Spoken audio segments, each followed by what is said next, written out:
Hi, welcome to the 40 Spot. I'm Renee, And I'm Yoshi. and we welcome you if you are return. Welcome back if this is your first time. Welcome, welcome, welcome. Please like, comment, subscribe, tell a friend, tell a coworker, family members, everyone you know about the 40 Spot.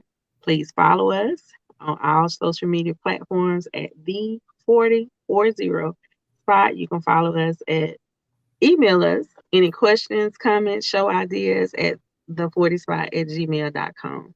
Also, you can find us wherever you get your podcast at. All right, so tonight we are going to be talking about uh, toxic 90s sitcoms.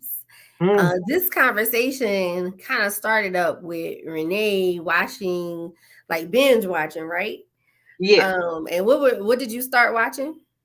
I started watching the Parkers Mm-hmm. um, because, Monique, she has been in the news quite a bit. And in one of her interviews, she was saying, well, Netflix picked up the Parkers. And I was like, oh, I love that show. Found it, started watching it. Season one was pretty good. And after season one, seeing it now with my 40 plus eyes, I was like, wow, this is something really to see. And I think this would be a good show topic to not discuss that show, but to discuss some of the toxicity of 90s sitcoms that we grew up on and that may have shaped our perception of how we view and how we move about in the world today. So what was it? What was the episode that you were watching? You was like, "Ooh, that don't seem quite right." Um, I think it was midway season two. The first season, it was fine. It was like a nice refresher, getting to know the characters once again and just kind of viewing them. And it's like, oh, okay, I remember this, and just kind of very, very reminiscent. And then midway, maybe not midway, maybe it's a quarter of the way because this is back when seasons was like 20 episodes long. So maybe like episode 7 or 8 or something like that. I was like, okay, one, I could have just came in at any episode and figured out what was going on. So it wasn't like a running theme or, something where they may have had shows, it builds on or whatever. And I was like, this is very cartoonish. This is very aggravating. And it was What was like, cartoonish? We were talking about the Parkers for everyone who's joining us yeah, live. We're talking about the Parkers right now. well, I guess because like with my son, he watches the cartoons. So it's like always like, let's say like Bugs Bunny, you know, he's running around and then the farmer is trying to get him and he's doing traps and stuff. And it's just like, just leave me alone. And you're aggravating, kind of like even with SpongeBob, just a more up to date where they are, leave me alone, quit bothering me. Every time you walk by, you got to touch me, you got to say something to me. And it's just like, you will not take no for an answer at Hmm. all. And it's like, then it came into some stereotypes and stuff about, you know, heavy set, dark skinned women or just heavy set women in general, that they can be perceived as being very, very aggravating. Or that they And can't get a man. yes, and Hmm. I'll just take whatever. And it was just like also very, very delusional. Like everybody on the show is telling you, this is not your man. And it goes from my man, this is my fiance. And you are going to, you bought a wedding dress and like you have this whole thing in your head about this man is your man. And it's like, he has not given you not Did one they even end inkling. up together? I don't remember. Girl, let me tell you, the Hmm. very last episode, well, I would say like the last 5 or 6 episodes, she her friends tell her best friend Adele tell her, you should go to this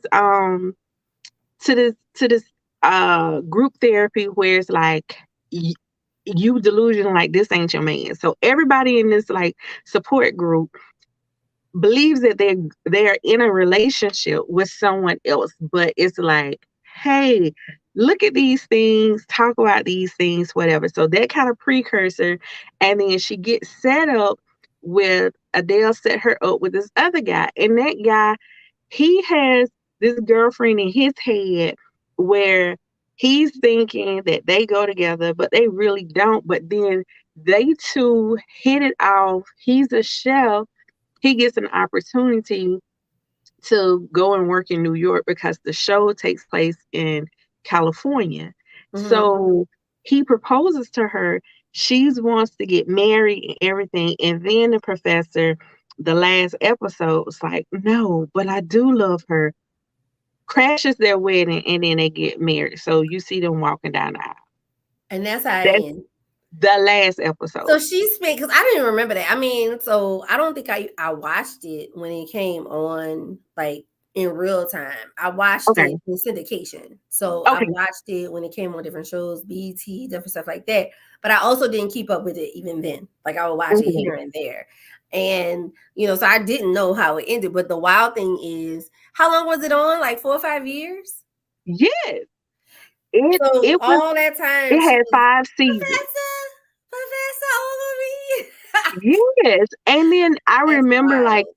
she incorporated some of that show into her comedy, it's like, "Oh, I should be skin out, just running around after Professor Overview," and stuff like that, and it's like and throughout that show, she ends up in another relationship with someone who really, really loves her and adores her, but it's kinda like, "Oh, you done moved on? Uh-uh."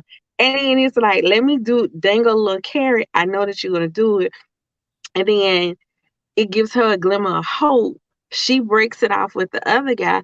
And then the next episode is like, get away from me, you delusional psycho. And Do you it is think the show itself is toxic or just that piece of the show was toxic? I think the peaks of the show, but that was the foundation of the show. Right. That's like the whole Re- premise of the show. Her, you know, going Being after with him. That was a him. big piece. Exactly, because for people who don't know, the Parkers was a spinoff from Moesha, Mo to where the E to the Mo to that was my show right there. Okay, okay. But yes. yes. So, Kim Parker, which is played by Countess Vaughn, um, during her show, the Moesha show, they talk about her mom and stuff. Mhm. So they didn't even have Monique come onto the show to do like cameos or Right. They anything. just did a little So spin-off. It was really based yes, around Countess Vaughn, which is interesting. yes, but it was like because she was supposed to have this group and they were singing and stuff, and then I was like, did they do this like the whole time? So like they having this group and they're trying to meet people and get their singing group off the ground. That part was good because they stayed within that um realm, and you see the dynamics of their relationship. So Stevie, the white girl, and T, they date for a little while, but then they don't realize they're not good for each other, but they still was able to maintain their friendship and they didn't hold it against anyone, which I like that part of it. I did like the fact that Nikki was once a young mother, had Kim, and she put her life on hold, and then she goes back to school, and she's in school while Kim is at school. Hmm. So that part, it does like just because you have a child, that doesn't mean anything. But the thing was, she ended up being a single mother, but she was actually was a divorcee Right. because her husband was played by Tommy from Alpha Martin Right. in the And the first other season. thing, that's a whole nother conversation. Yeah. But the other thing with that is, I would say what I didn't enjoy, and this is probably why I didn't watch it when it was on like just in real time was how Mhm. stupid Kim was. Like Oh my it God. was just ridiculously dumb. And for me, I don't find dumb comedy that funny. Like No. not consistently. Like some stuff I can laugh at, but after a while it's like this is old. And what I Like, didn't like about that is how that was very consistent, like even with Moesha. Interesting enough, that's why I said it's interesting that her character had the spinoff is because she was like my least favorite character on Moesha. yeah, But but then it in being real life, silly they works. Brandy and her had some issues and stuff going on amongst Yeah. those two.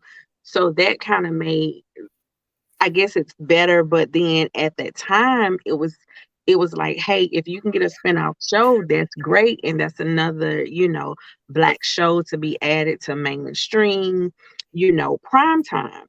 At that, another thing that I will say that I like, and I remember these things about a lot of black sitcoms, they would have artists on there. Like if you was like a new upcoming Yes. person, singer, rapper, they had other people did cameos and stuff. So Now you could that was definitely, great. yes. And then when they would do like their black history shows or whatever, like they did put information out there for us, and it wasn't hidden. It was like, this is the show, this is what we're trying to get you to see and everything. So I like that. But looking back now Hmm. at what, like, I'm a kid, and of course it's like we know she's a comedian, and then it's kind of like they tell you when to laugh because the studio audience is laughing. And it's like I find myself, I'm not laughing. I'm really, really am annoyed because you see where some people, this has really been their life.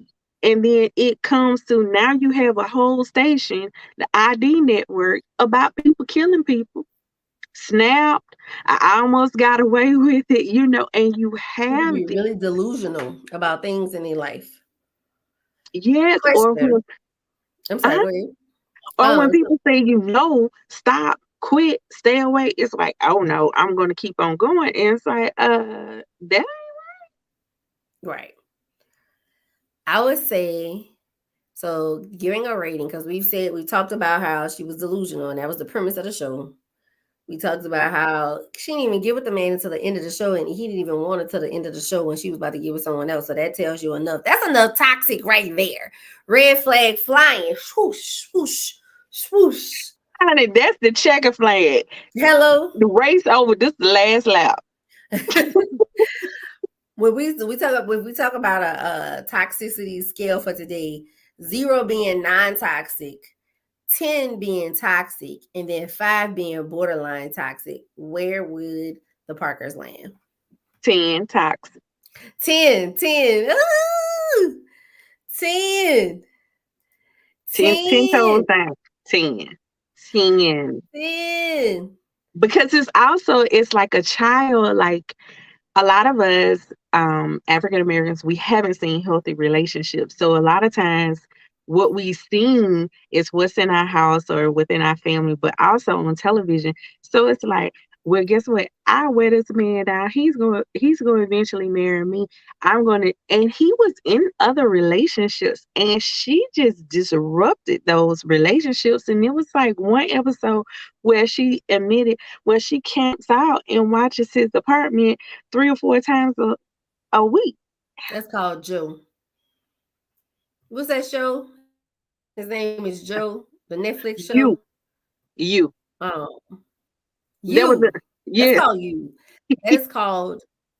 Okay, so absolutely. I would say the Parkers for sure is toxic. It's probably one of the most toxic shows of the 90s, just based on its premise alone. Because the premise alone is about, and not just this, so I do get there was some good stuff, but the bigger underlying ongoing story is this woman going after this man. When anybody talk about the Parkers, that's what they talk about. They're not talking about the fact that she was a young mother going back to school and all. So that's the Or big the takeaway. dynamic with her and her daughter, where to me, they hit on a lot of different little stuff, but it wasn't like you really didn't see a lot of their Yeah. relationship, you know. Now I will say, so you brought up Moesha. Moesha. Yeah. Mo to the okay. So you brought up Moesha because it definitely was a spinoff from Moesha. Um, Mhm. and I love what you said about them showing the music because that was the great part. In all the shows, it was like it was always a spot where they were going to eat or they were going for like a speakeasy or something where people could show up. And then we had performances, and Moesha also brought that. But since you brought up Moesha because that was the spinoff, where would you say on the scale of toxic, 0 being non-toxic, 10 being toxic, and then we have 5 as borderline? And I'm bringing that one up because I really enjoy that one, and I can't think of any major toxicity in that. I mean, I think there were certain things that would come up, but I feel like a lot of things were addressed. Like there were toxic topics, but to me, it was things that came up as real life. Them being mad at their dad at times, them being, the episode when Ray J came on, it was like found out that was his daddy and all that other stuff. That was toxic, of course, but it was the whole point of bringing these type of discussions to a having serious discussion in a very lighthearted way. I feel like that's what a lot of the sitcoms were trying to do. But I don't feel like Moesha was toxic. I would I give put it I would give it a 2 only because I can't think of anything and I wouldn't say anyone's past any particular thing. I would put it at a borderline. And the reason why, because Borderline. yes, because I look at the dynamic of the friends, right? And this is before um Kim's character left the show, right? Okay. It was still Moesha way or no way. It was Mm. really, she was the alpha in the group. But you would still give However, her a 5 because she was running wait, things? let me finish because but she would get into stuff and then it was just like you always looking for your friends to get you out of it, but a lot of times it would tell you like this is not gonna work. This like collectively they had it for their age group. They kind of had it figured out, but it was just like no. She was gonna go off on the realms. She was somewhat mischievous as well, and She I think was.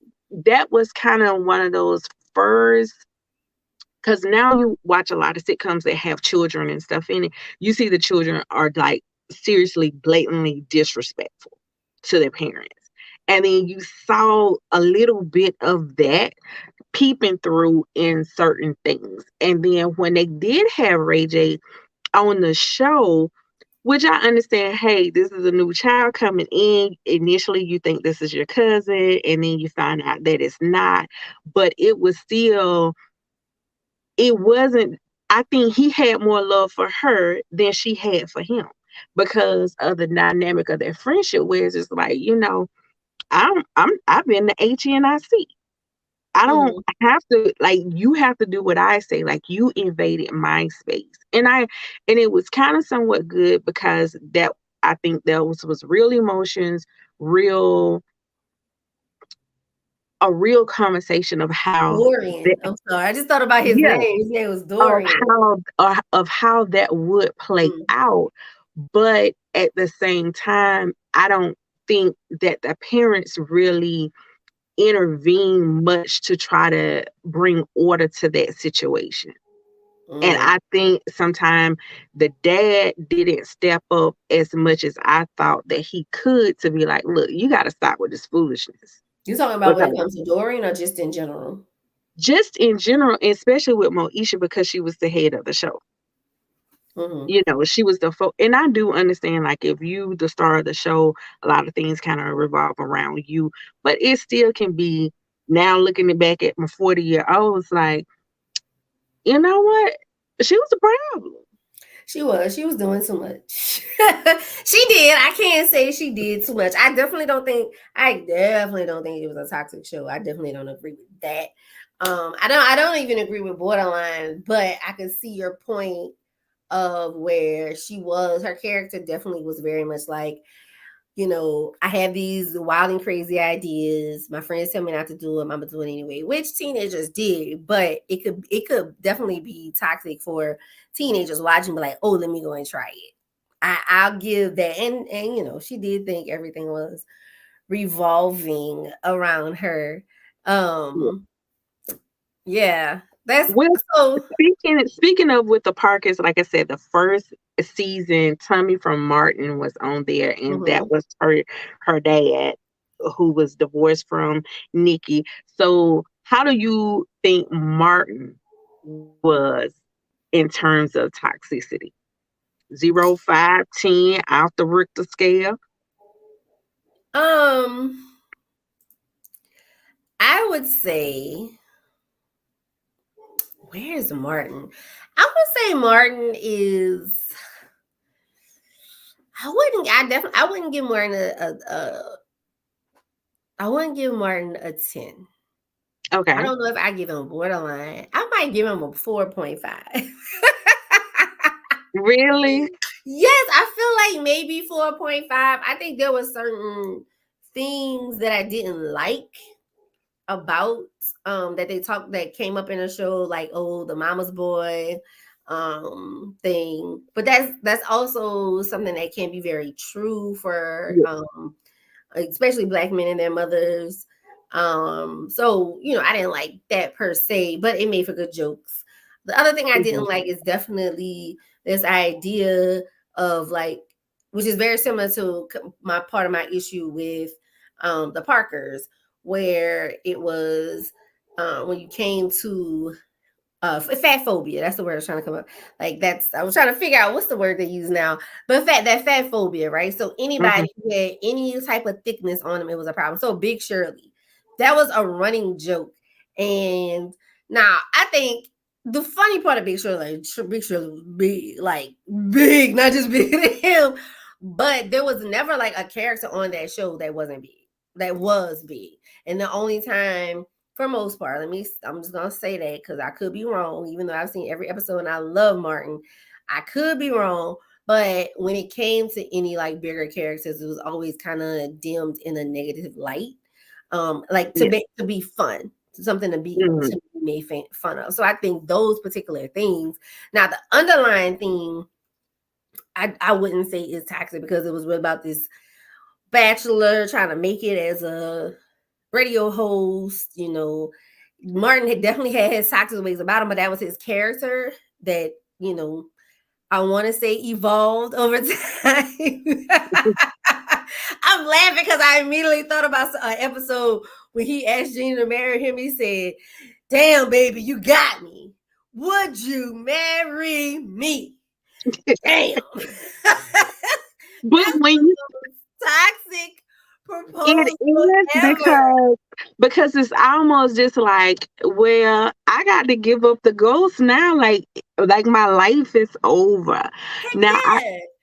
I Like, will say for that is probably one of the first episode sitcoms that I can remember where you had a non-married couple living together, mm, be it black or white, mm. because even if you look even further back, they didn't even want to show pregnant women on television or in movies. It Now just they kind of did like, do it with Who's the Boss. That used to be my show back in well, the let me tell day, you day, though, day. the first But they weren't really sitcom, together until later on in the show. But they did the do it with Who's the the Boss. first sitcom ever that showed a pregnant woman on there that was actually pregnant was I Love Lucy, and that was when she was actually really pregnant. And I think they was able because people knew her and her married man husband. They were actually married in real life. Mm-hmm. So I think, but it was a whole lot of hoop to do about that. Was like, oh my Well, god, because they didn't even used to have people sleep in the same bed on their little TV shows. It'd be like one they would sleep in twin beds.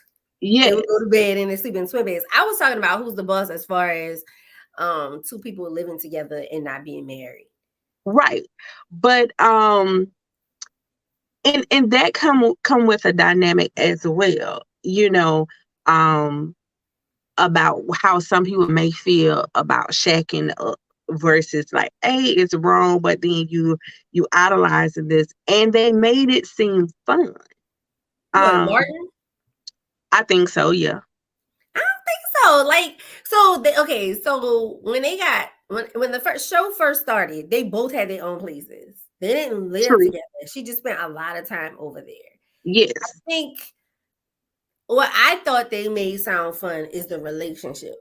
To me, a lot of that's one thing about Martin that it brought out. And not to say people wasn't having like these type of relationships before, but like that you can have fun with your partner. Because Martin, Yeah. they would laugh about he would roast her as well. But they were like they would have fun. Like they enjoyed spending time together. And I also love the camaraderie of all the friends. Now I will say one thing I didn't like about Martin. Now I'll say this: what I don't like about Martin now, because when it first came out, honey, I loved every episode, and if I see it today, I'm going to laugh. But when you're thinking about the bigger totality, like him and Pam with the B2B, and it's like some of the jokes that were made at the expense of this darker skinned woman, that most times didn't match what he was saying. It was a lot of it is just funny because his delivery, but a lot of what he said did not even match what he was saying. Like even when he taught her BDB, I mean, but she'd be slick with the updo, right? So Like there's she no, always but hair was always nice, and I remember one of my uncles talking about like how Martin made. He was like, Pam was fine, like, but the way that he dogged her it was all of the his time made you re-envision how she actually looked. And I exactly. and I remember one year I was going to the Kentucky Derby, and mutual friend had, I guess she was making a cameo appearance or she was hosting a show or something like that. And then when she posted, she was like, "Oh yeah, I seen B2B or whatever like that." And I don't know, for whatever reason it rubbed me the wrong way, because it's like, yes, people would know who it was, but it kind of also made me feel how like Lisa Ray still get called Diamond. Like I Right. did So many other 50,000 things. things since And here's then. the thing, Tashina Arnold has done a lot of stuff since then, but she's actually commented about that before. Like y'all can stop calling me that. Y'all really can. And I think it's not that she didn't think it was funny at the time, and it definitely brought in the moolah, but it goes to the point that you just made, like the way he said and stuff. And again, if I watch it right now, I would laugh. But if you're thinking about this in the grander scheme, it's like the way he said things, which makes him a great comedian. You thought it was funny and true, even though that net was slick. And the interesting, we all, we hear a lot of talk about colorism now. Hmm. And not that it hasn't always been there, but it just was never a part of the conversation. So it's interesting the things that he would say about her were things that were based in very deep in colorism. The BDBs, her looking like a ape, her being Just a all kind of dog, stuff. all type of Yeah. stuff he would say. Mm-hmm. And I guess when I say he made it look fun, like, okay, we grown, we stand by ourselves, our friends are always over here, they always had something going on.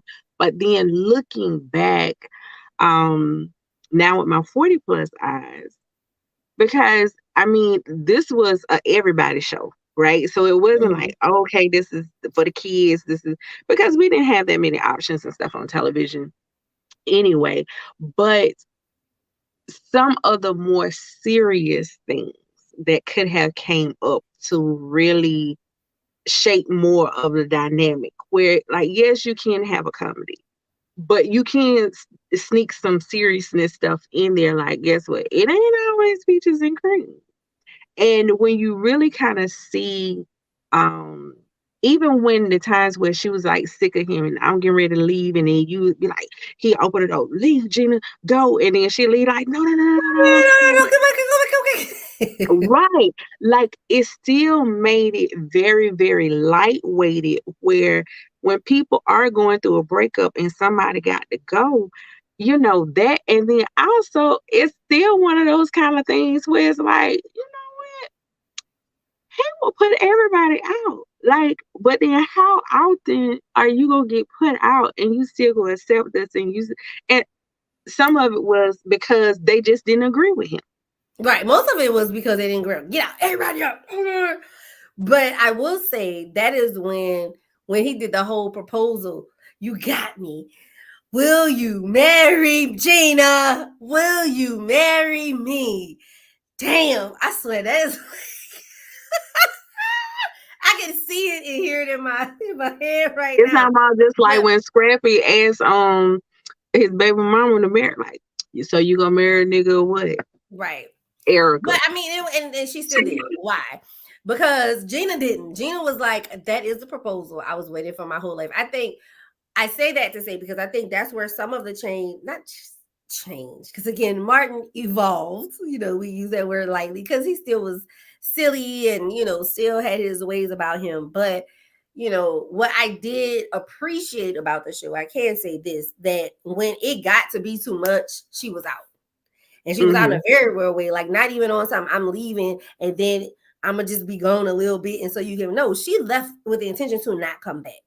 And he Yeah. had to actually work to get her back. And so I can appreciate that piece. I think that is probably the most serious that the show even got when it came to relationship or anything else happening. And, for me, I think the goal of this show was for funny. So them Yeah. not bringing up certain stuff is like, yeah, they had opportunities, but hell, black people need to laugh. Everybody needs to laugh. So, but I would say, so when we're talking about the toxic scale, back to Mm-hmm. Martin, the toxic scale, I said a 4.5 with kind of borderline, just depending on some things coming up. Where would he land for you? It's probably like borderline as well. At a I 5? mean, just overall. But if you know the dynamics of the friends is kind of like with more issues, my way or the highway. Y'all got to kiss the Get stepping. just strapping.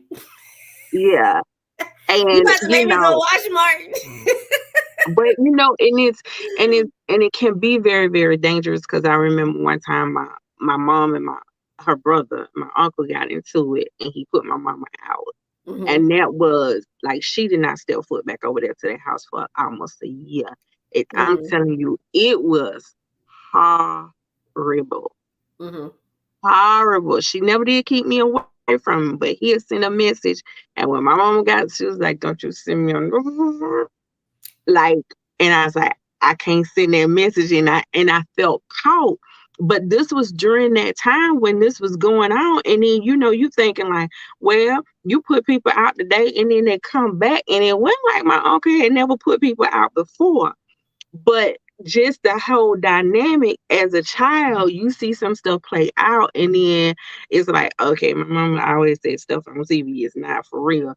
Like it does not happen like that. I remember there was a time, and I think you bring up a great point because even adults don't always operate in reality. Let's just be honest. Some people grow up not operating in reality from young, and then they grow up and then they think. Because I think we see a lot of that now when it comes to reality TV, which I love. So this is no hate to reality TV. Oh, I love it But too. the reality is that a lot of people watch it and they feel like this is real life. And so that's how they live their life. They're fussing, they're cussing, they doing, I need to find this type of man. I need to have this. So, I think there's a point to what you're saying when it comes to watching media and not realizing like, yeah, you put everybody out 9 times 10, none of these people coming back. Like, so Yeah, especially at our age, maybe you put me out, I'm going to be nice and at my house. I have a nice, comfortable house that I like to be at. exactly. Don't ever invite me again. And sometimes you can't repair that stuff after you don't put people out and the manner of whatever the dynamics it was around that. But I just remember, like, it just came to my head was like, this ain't how Martin be going on. And even though I had seen him, and he done put people out of his house plenty of times, but whatever argument they had, and I guess it was just something different in the energy that went out. At Okay. one point, that kind of happened with him and Tommy. I can't remember, but I feel like it was one point that he put Tommy out, put everybody out, and Tommy was like, "Yeah, I'm good," and that Yeah, was maybe something with him. But yeah, Martin definitely good for a good laugh. But every now and then they did slide some toxic stuff in there. What yeah. What is a show that you would say that'll be hard pressed to say that it was toxic? Of course, this is when we was young up until a teenager. Really, um, the Cosby Show, because it Mm, really showed us in a different dynamic as mm, what can be.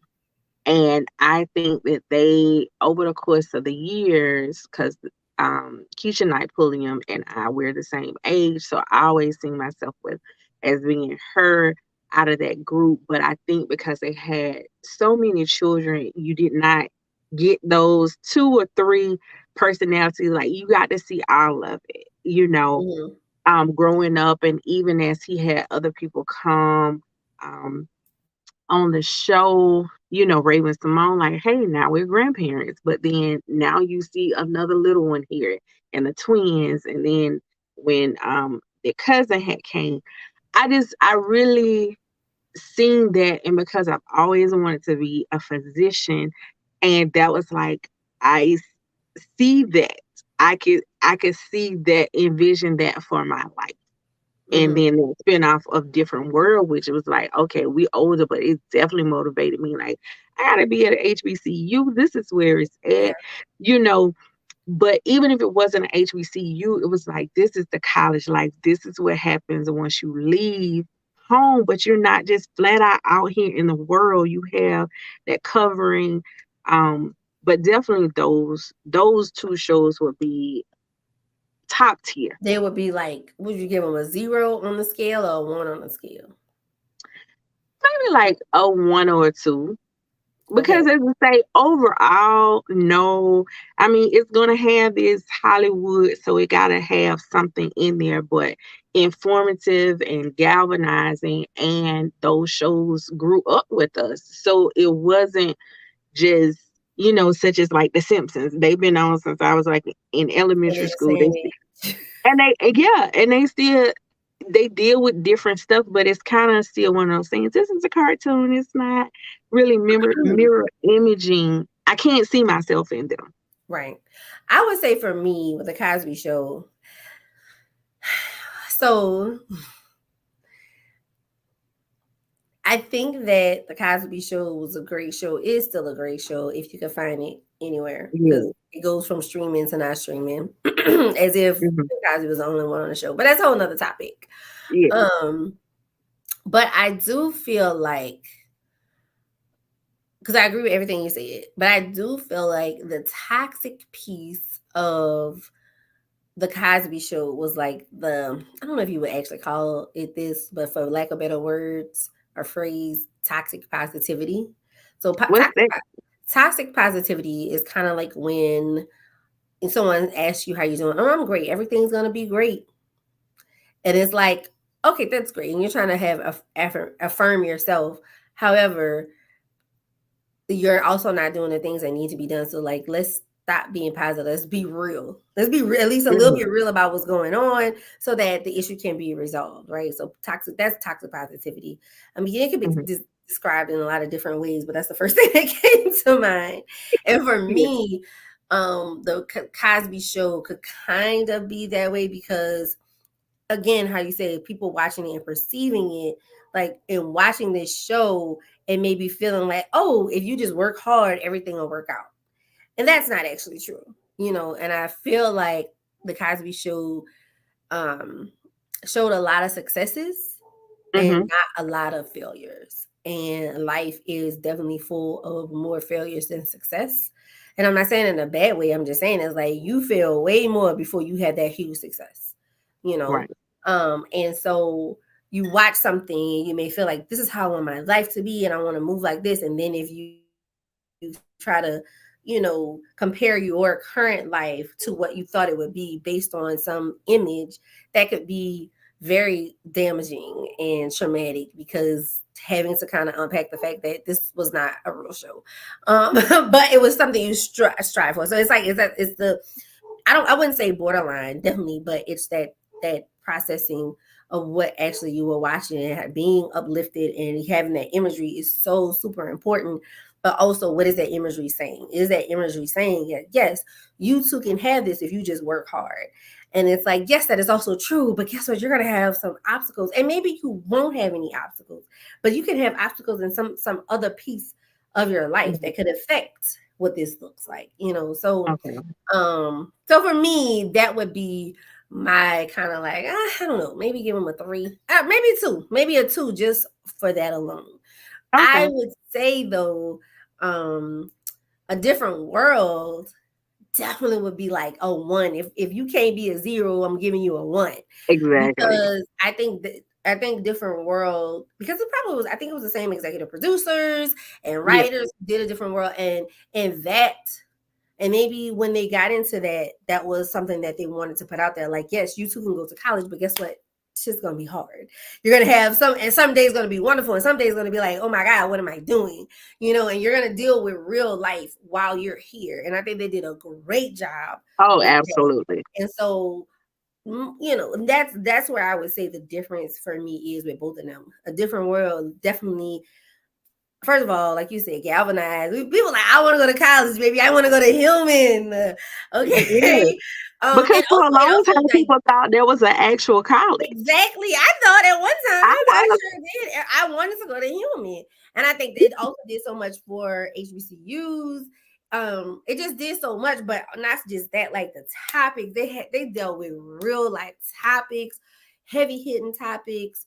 It was funny, and people did have success, but you had the life, because life is ebbs and flows, and I think that was such a great show. And yeah, And so it didn't very, matter. very low on the toxic radar. Oh, yeah, and I think as far as, like, the types of people, the personality types, because it's like Freddie, everybody remember her. It's like, okay, I'm the wild hair. I am that 70s child. I am free loving spirit. I don't conform to this. But it's like, it's okay. We're here. And it made it so like this shows the array that if people really got it, this show that there is not a monolithic type of black person. Yes, And yes, yes. just to expound off of, Although some people chat, it was, maybe that's where some of the toxicity comes in, where at some point it was haha Freddie, right? It yeah. wasn't just a welcoming of who she was and her quirkiness and her wild child. But at the But same time, it does show But that. I think that's still kind of realistic because she was so off beat from everybody else and quote unquote what people perceive to be as normal.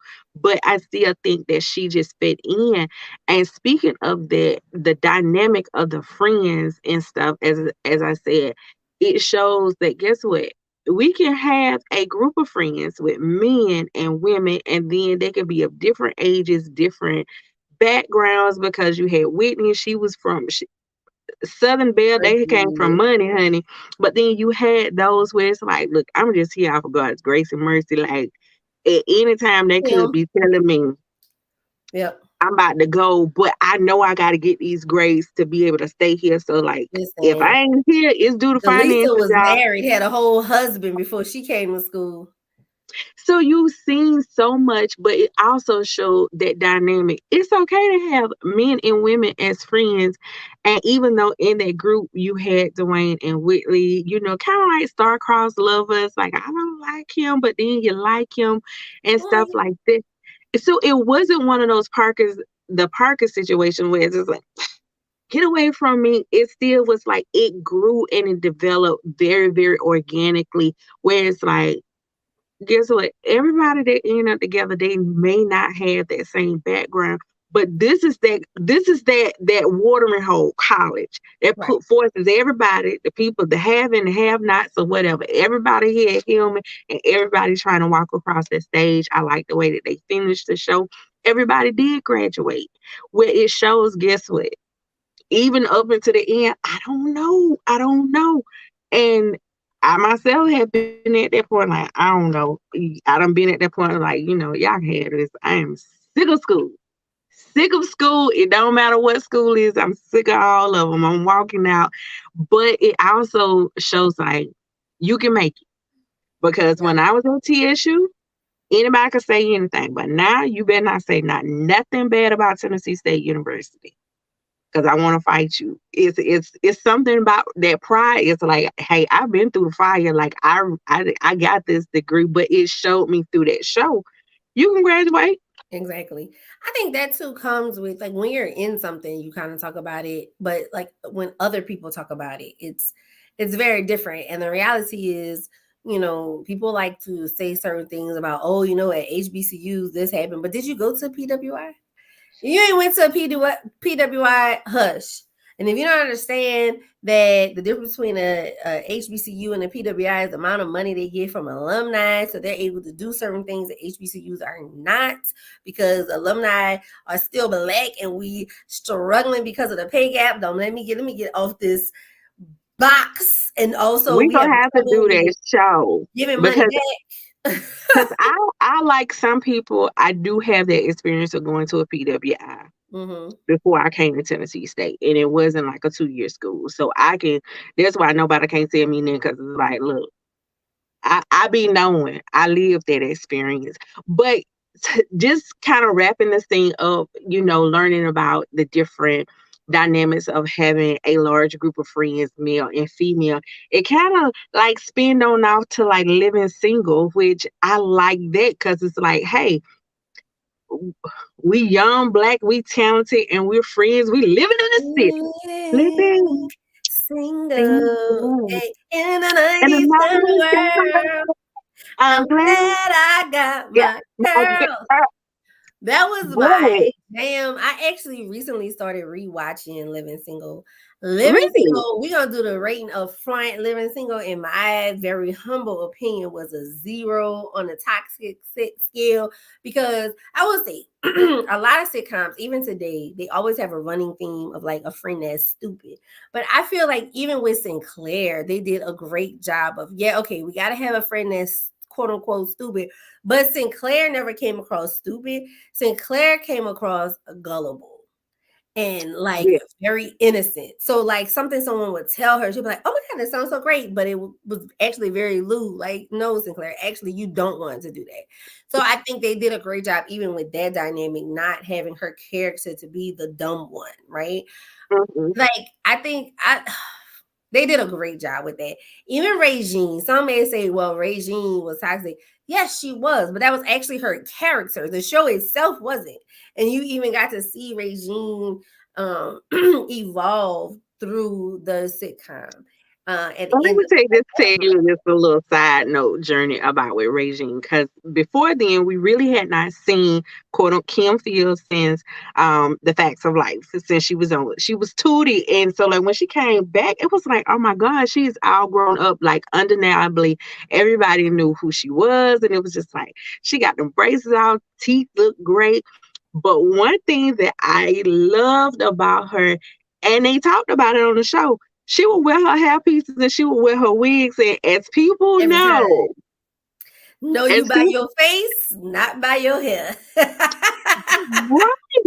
So, and it was just kind of like, it was not because something was wrong with her hair or that she disliked her hair. I feel like the more you change it up, the more you love your I hair. mean, Like, Regine was a diva, and the hair had to match the outfit.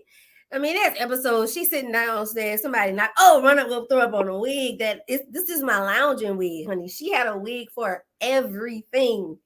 and I liked it that, like, to me, that also, like, with Mary J. Blige, even though she came out in the 90s, everybody wanted Mary J. hair. Mary J. her trademark is I change my hair. It's Mm-hmm. not like, hey, I always have this. It was like, you gonna know my music and you gonna know later on, her thigh high boots and her dance, and she changed her hair. But it was like, that's me. That is me. My mother used to always change me and my sister hair up, and I always liked it because it's like, just fit my personality, whatever. And it was like, that's me. So even just with that, like, it's just different parts of any type of show as a young person where it's like, ain't nothing wrong with wearing no wig. I just saw this recently. I'm not sure. I feel like I saw it before recently, actually, but since we're talking about her and her wigs, where they were talking about Fran Drescher from The Nanny, and they were talking about how, when that was also that was my show, I The love that Nanny. show. Okay, don't play with Fran. But how she used to dress, and Mhm. she was considered a fashion icon, right, at the Yeah. time. But on this posting I saw, they were putting pictures of Regine and Fran next to each other. And basically, they were pulling from the same stuff. And most of the time, Regine was wearing the items first. So, Oh, no shade to The Nanny. However, Regine or Kim Fields, but that character was actually putting them on to the looks prior to it going to The Nanny. So she was a diva for real.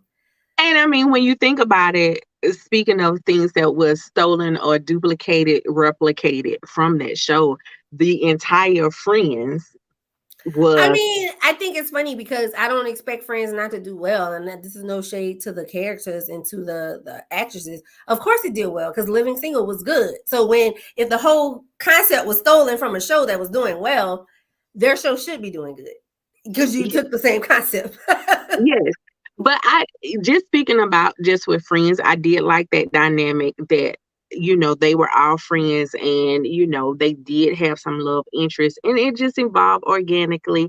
And even Mhm. the people who didn't, and I think that it ran its course, where it's like, hey, we getting married, we getting older.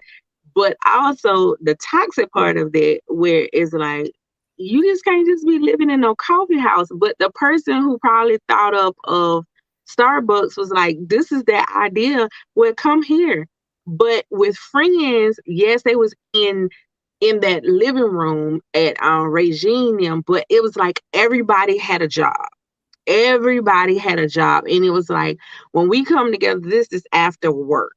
Whereas the Friends concept, a lot of what they did didn't come out into seasons later. Like, you It just was thought this oblivious. You didn't know what they really did because it was believable that white people were living in the city and not having a real job. Black people, how you living in the city and not have a job? You got to be working somewhere now. Everybody we knew Max was a lawyer. Kyle worked on Wall Street. Overton, obviously was going to be a handyman. Regine, she even though she was a diva, we knew she worked at a boutique, and then she worked on set for some telenovela. And yeah, then, oh girl, what was Queen Latifah character name? um Khadijah. She owned. Khadijah yeah. And it was like, it was successful black people, but they were still very much down to earth. Mm-hmm. That was the good thing. And then they did highlight things that happened on the job, being black in corporate America, Yep. being black, being successful, being black, Being having your own entrepreneurs. business. Yep. So it was not anything that was not believable. But for those people who didn't know, like, guess what?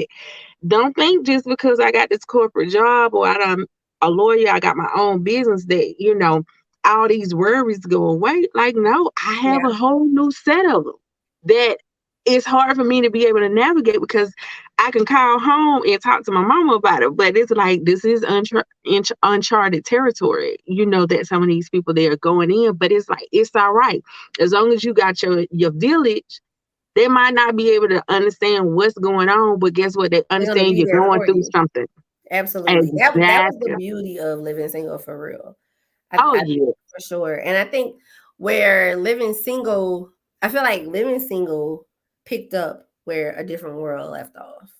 Oh, you know what? I would say that, like, yes, we graduated now. We all still here in the And city. this is what this looks like, and we still are good. We're still supporting. We're still friends. You know, just still. I mean, at the end of the day, we're still trying to figure out life. You know, they were still young. I want to say they were either in their late 20s, early 30s. They weren't Oh close to yeah, their 40s. The characters were not. I think in no. real life some of them were, but the characters were not. I would say so. Here's my question: what are, because we're getting close to the end, but this has really got my brain going about all these great sitcoms. What are Yeah. some other sitcoms that you enjoyed in the 90s, whether they was Um. toxic or not? Okay, I just have like a couple, and I'm gonna just go hit do do do. Full House, and the reason why I like Full House because you see multiple generations in the house, and that's how I grew up, where That you was a had great show. extended family members in the house. Now, granted, our house wasn't all that big, and we ain't had number one bathroom, so that right there could have been a whole reality TV show waiting on a bathroom, like you know. But I did like that dynamic where it's nothing bad or any wrong reason that hey you have multiple generations that's living in the home. It actually gave me a different outlook because I'm like, well, maybe sometimes white people they do have multiple generations living in the Because house. again, a lot of times we don't know because that's not our lived experience. And Right, you know, and people say, because "Oh, because you you look. know black people," and it's like, yeah, black people do, but also there's a lot of people that, and you know what's interesting? Most cultures do that. Is very on task for most cultures. Most cultures live with multi generations in their home. Yes. And fan favorite, getting out of school, going and watching Saved by the Bell. I like that Oh, that was my because jam. as I got older, it was like this is what it's going to be like going to high school. So I think that show is definitely geared for the preteen and the teenager. A lot of just different stuff came out. The dances, I like this person, they don't like me back. I do like them. This is the it guy, the it girl, Didn't and it it come on showed. Saturdays? It It did. came on It did, Saturdays. but Like it one of was my also Saturday morning lineup. and it was syndicated as well. But I really like that dynamic because as most of us was growing up, it was like, stay away from the little boys, stay away from the little girls, they'll get you in trouble. But it really showed it's okay to have friend guys, friend girls, and all of y'all can be friends just growing up, and nothing has to happen from all of that. So I think that kind of helped me. And I do like the Fresh Prince of Bel Air. That was a huge show. But I like this new one, Bel Air, where I think for some of the more for real groundbreaking topics, those are being told now in the 2000s that they expanded on it. So those are my ones. That's your ones. So I loved all those shows as well. I've been a TV head. I'm a TV head. Always been one.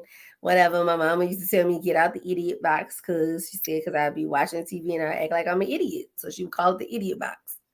Girl, I And I think am still everybody an talk idiot if about I'm that. watching TV because I'll be watching TV and I'm like, hold on, because I'm trying to pay attention now.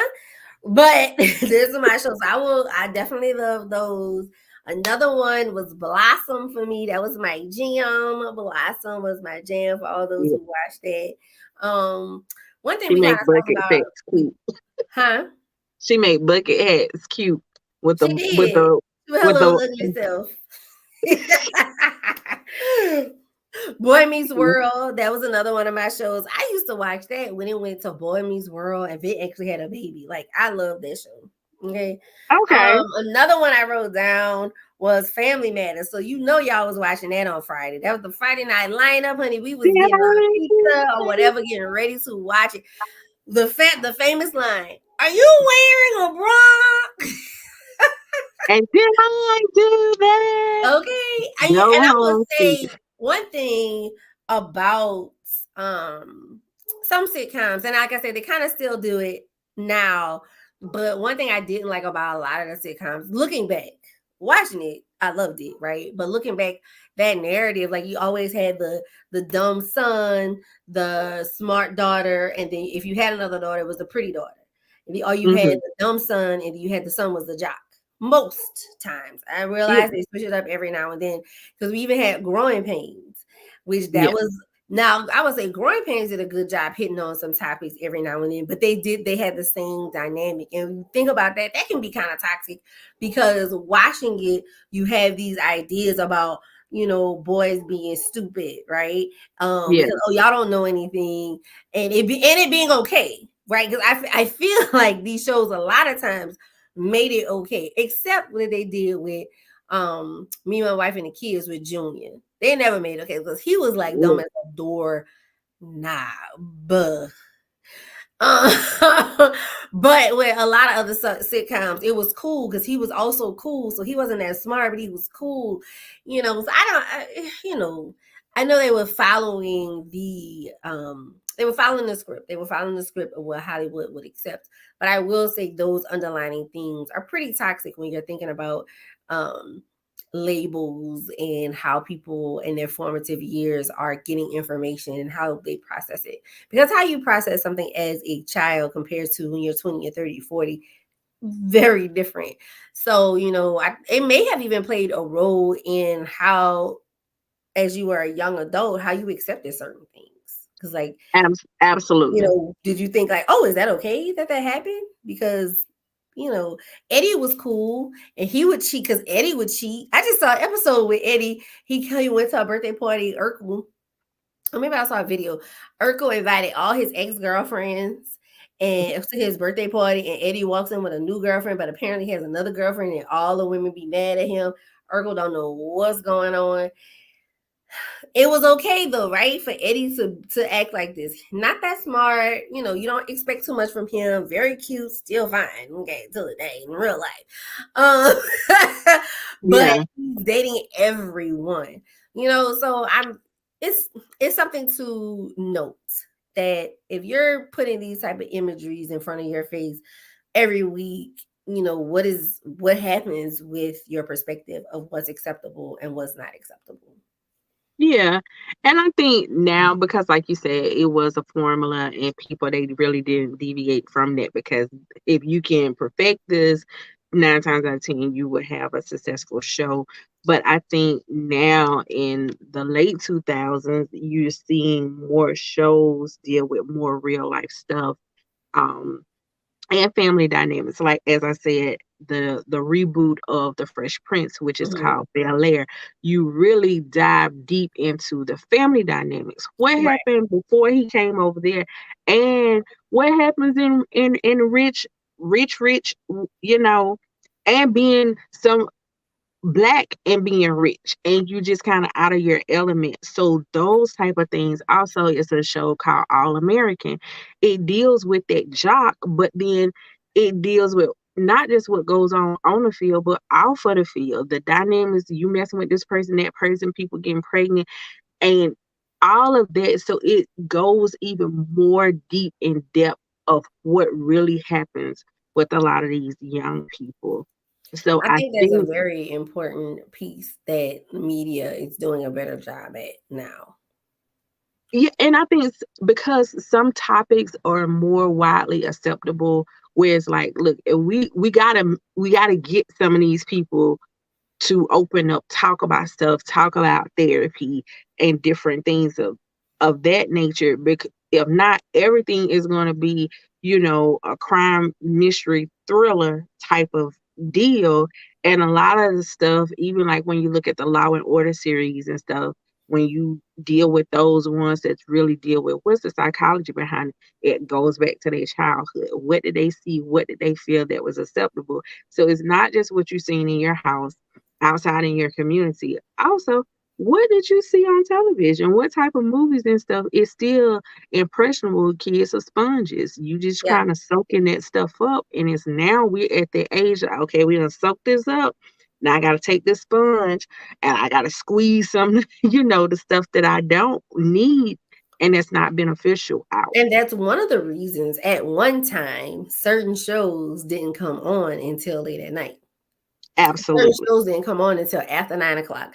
And it was basically like saying everybody's bedtime should be by 9. Like everyone should be in the bed by 9. If you're not in the bed by 9, oh well. It's interesting now because some of this stuff comes on so early. And also so many people, so many young children don't even have a bedtime. That is mind boggling to me. Oh But my God. you know, it's it begs that idea that it was some care and concern of what younger individuals were consuming. Now it doesn't matter. Now, one of the shows we talked about earlier, Love and Marriage, that used to come on late. That came on late after um like Tonight Show type. Like, so it came yeah. on really late. It But came on right before the news. did it come on right before the news? Okay. Because I Like, remember 'cause watching it there's the late, last. late. Yeah, but that's probably may have been syndication, but like when it was coming on, because typically think about you didn't have 24-hour news and 24-hour stuff that came on television like it is now. A lot of stations and stuff after, the Johnny Carson, the Late Show, that was it. You didn't have the late show. The Late Show, that was it. I don't remember After that, TV going off. I don't know how old you are, but I don't remember that. I I remember there's think, always like the what I can remember that came on after. If I was up late, what would come on would be like Tales from the Crypt. It used to be stuff like that. Now but that would be see, the that only that thing came on. on. That was on a pay-per-view channel. No, That this came was on like a regular. HBO. No, this wasn't pay per view. We ain't had no pay per view. This was just like it was super super late, and it would be like But all that was these like on shows. HBO. No, we didn't have HBO, so it wasn't. It was what I was watching was not on HBO. Okay. Cause our stuff, like I remember like going to my cousin's house and stuff like that, and then that was on that. But I do know different depending on what market and stuff that you were in. But I know from where I'm from, TV was gonna shut Yeah, off. We would go see the snow and them lines and stuff. Like it just didn't run 24/7 and stuff. So I mean it was different. And now television is all the way different. And even cartoons that they consider for kids is very questionable in my eyes. listen, some of these cartoons, it's just like what? What did they just say? What is going on? It's not, and this is not considered Adult Swim, which that's supposed to It's be for adult adults. cartoon. Like, I no, mean, this is supposed to be for kids. there And are shows. What is that? Utopia, Euphoria. yeah, It's based on kids that's in high school, but also it makes you feel like should kids in high school be watching this? Is this just an adult show watching children? It gets very like real convoluted. Like yeah, and some of that stuff is just like it grows the child up quicker based off what we was watching. And as I say, those type of things is shape stuff.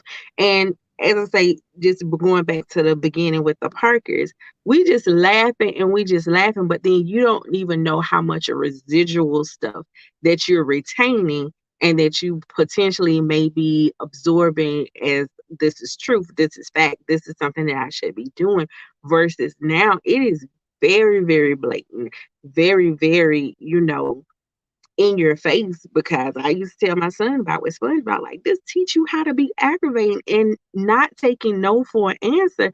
And it was scary for me being a male and being a black male. When people say stop, stop the first time. When people tell you quit, go on, leave me alone, do that initially. Some things, like, think about it. If somebody was doing this to you, what you wanted. And it was kind of like that's how that Nikki Parker was. Like, she just would not stop. And like she would break into his house and all this other kind of stuff. And it's like, maybe this is why so many people used to be breaking, still do be breaking in people's houses, because no, you see it on seriously. television. And then the police not call, I want you to stay out my house. No, you breaking into some people's house. That's the last thing that you done. If not, I you remember at one getting, time my brother when SpongeBob Day came out, my brother couldn't even watch it.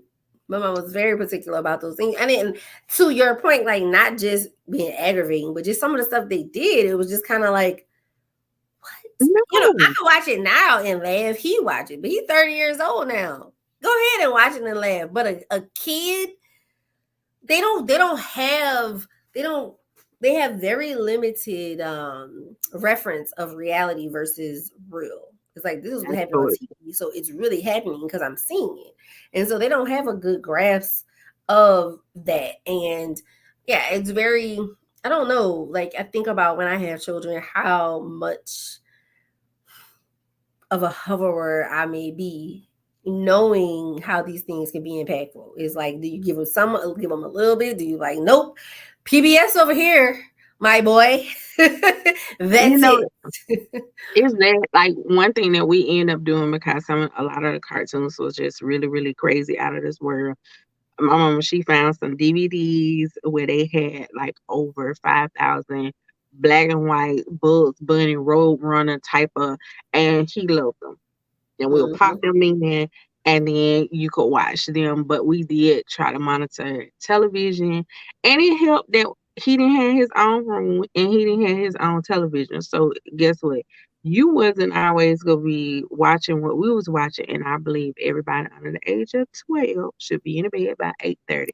Listen, 8:31 is a problem. listen, I agree too. And something else I've seen, which is mind blowing, like these children, when they're playing these real life gun games, like real life gun games. It is I very think all of it interesting. is very, very multifactorial, in just the way the shaping. I don't think it's just that. I don't think it's just television, it's just the cartoons. No, I it's not. think it's it's like a pie. It's part of it. Yep, But and it's a complicated thing because on one side of it, I don't have any issue with guns, so it's not for me. It's not you should don't play any gun games, but I also feel like how are children processing, especially these gun games where you're actually killing people, right? And then they get up and you keep going. So it's to me it's a level of desensitizing, that idea of shooting someone and it's okay because it's nothing, but actually how many first 48 you see, and then the people broke down because it's like, oh, this shit is real. Like, it is real. And not to say that they shouldn't know at their big age that is real, but I am curious of how much these games, like you said, it's definitely various things that play a role into it. But I'm curious how much these games and different TV shows play into that, where you are practicing. I saw you're saying these killing people, shooting people, and they pop up and you keep going. I recently was watching one of my clients loved airsoft, so I like got into it to mm, figure out what it's all about, and it's like grown people, young people. I yeah, mean, they on me down for, yes, and they are. This is like real combat situations, and yeah, they have grenades. They have the guns. I mean, it costs a lot. A lot of times, you can watch them because you can watch them on YouTube, and it's like they're in these compounds that used to mm, be used for training for real yeah, people that's going to war. yeah. It's like, what is And it's like, going and you on? doing this as a training as for what? You know, it, it's crazy, but when you think about it, it has to be as much of death and blood and guts that we see just on actual television and news and stuff. We all are, because how many times do people see something and the first thing they want to do is to record it? Right. Not to record it as this is going to be evidence of something is wrong, but guess what? I'm going to record this because somebody else, I want to show this to my friends. I Because you're want not this gonna to be believe on this. my page to go viral. And you see all these things, and people, they are get very, very desensitized to it. And I think it's one of those things, whereas going back to like with George Floyd, it was such a long time frame that actually took to murder this man. It actually made people, it ain't just that quick, Right. just like how the people think like it's easy to break someone's neck. It is not. To choke No. someone, No. you Doing can, this you to can, someone neck and they died, that is not easy. You have to be and hella those strong. are things that I learned, like to actually choke someone to the point where they die. It takes dedication. It takes about 10 minutes because you can pass out within a couple of minutes. Right. You But you're know, not dead. Yeah, and you're going to have a person that's struggling unless they tied up and bound. And I think all of these things, because I even look at from the 90s, our horror movies, they have become a lot of times it was already you knew this person died, right? You might have seen just a blood splatter, but you didn't see all this. Now you see them do all these things, and it is Yes. very, very real life like. And they And use these real life scenarios that make you be like, damn, that really could happen. I already was iffy with scary movies, right? Just cause no thank you. But even now I'm kind of like, what's the theme of this movie? What's the whole thing? Because stuff happens where it's like that really could happen yeah, in real yeah, life. I'm good. And it is horrible because you think about like, dang, I'm watching this and this entertainment. Or I'm watching this and I'm really scared. But somebody else is watching this and getting an idea. yeah, Like that, or for they me, not that is the scariest part of scary movies and horror movies. And like, or they not phased whatsoever. And I'm a fan of horror movies and stuff like that myself. However, I wasn't always because I couldn't sleep for like a week, literally. Like it did mhm, not matter. And I remember when Predator came out, I was scared to go outside because we from the country when there were trees around. And I was like, if it's oh, invisible, I can't see it.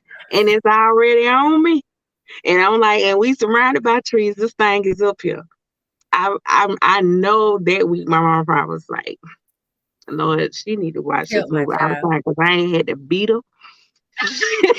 She wasn't going outside doing nothing. Like I did not want. I was like just sitting in the house because it's like it could be in the house. It's invisible. I'm not gonna know it. And like the whole time I'm checking, y'all see dots on my head, like just thinking something. But now these kids is just kind of like okay, whatever. Is really like if it's real, if it's fake, it's whatever. But these things, they definitely shape how we are. And I think it gives us ideas, and those are not. Because one of my friends that stay in Louisiana, she has worked with at risk youth, and when she, they always ask, well, when you get older, what is your profession? She said, you would be surprised at how many people have said that they want to be an exotic dancer. And you ask them why? Because they follow a lot of these people. It's tax free money. You can come up, you got all this money. You adored by men, you adored by women, all this other kind of stuff. And it was just like, because that is no longer a woman of the Taboo. night type of profession, it is paraded, it is celebrated. So then, therefore, people that's their aspirations. Yeah. So, as these shows shaped us, shows of today is shaping those that are watching it. Yeah. So, Y'all be out. Y'all be careful. Watch what y'all watch your what, ear gate watch. and your eye gate. I was about to say the same thing. Watch your ear gate, watch your eye gate, and especially for your children, your nieces, your nephews. When the boy say hide your kids, hide your wife. They Seriously though, coming at because everybody.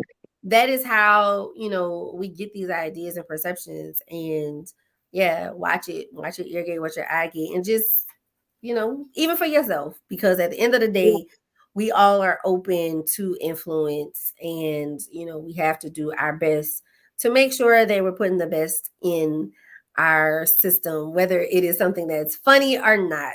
Because oh even if yeah. it's a nice song, like you even hear with people with music, oh, I didn't even listen to the lyrics, but those things are going in your spirit. So just be mindful.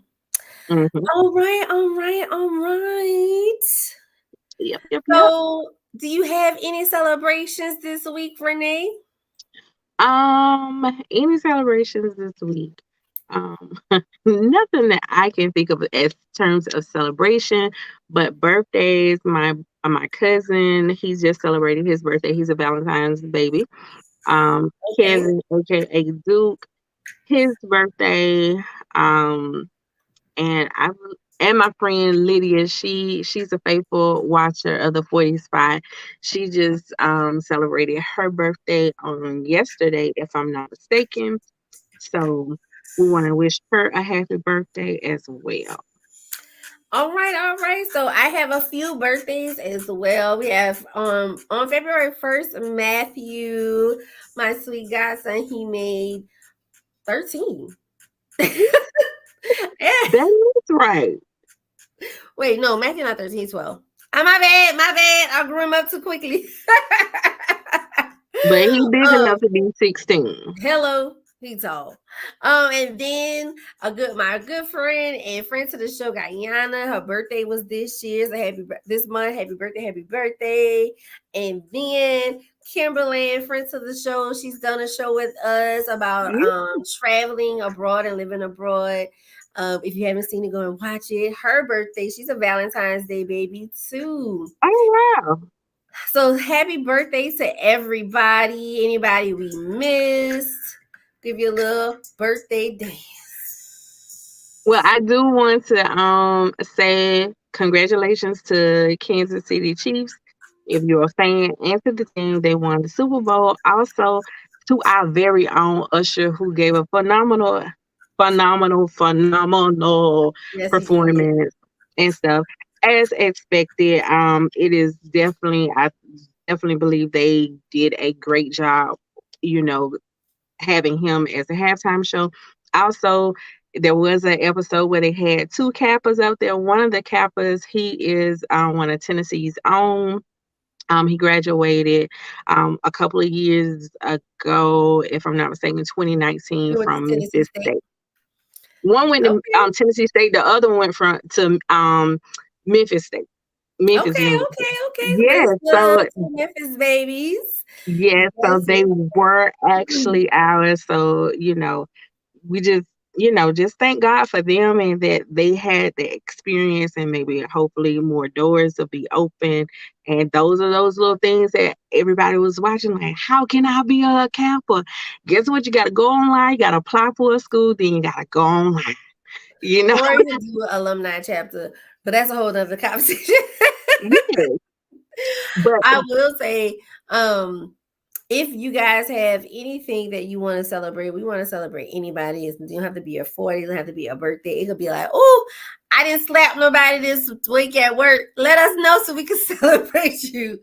Email us at the40spy@gmail.com with any and everything that you would like us to celebrate. We just want to celebrate life with everyone. Life can be short, but we want it to be sweet. yes, yes. And please like, comment, subscribe. If you're following us on YouTube, hit the notification bell so that you know every time that we go live. If you're just feeling nice, you can support the podcast through Cash App at $ the 40 spot. And also rate us wherever you listen to your podcast. So when people they type in the 40 spot, we first one that comes up. So have a great week. We enjoyed you. Yes, and as we say every week, if it costs you your peace, it's too expensive. Bye, everybody. Have a good week.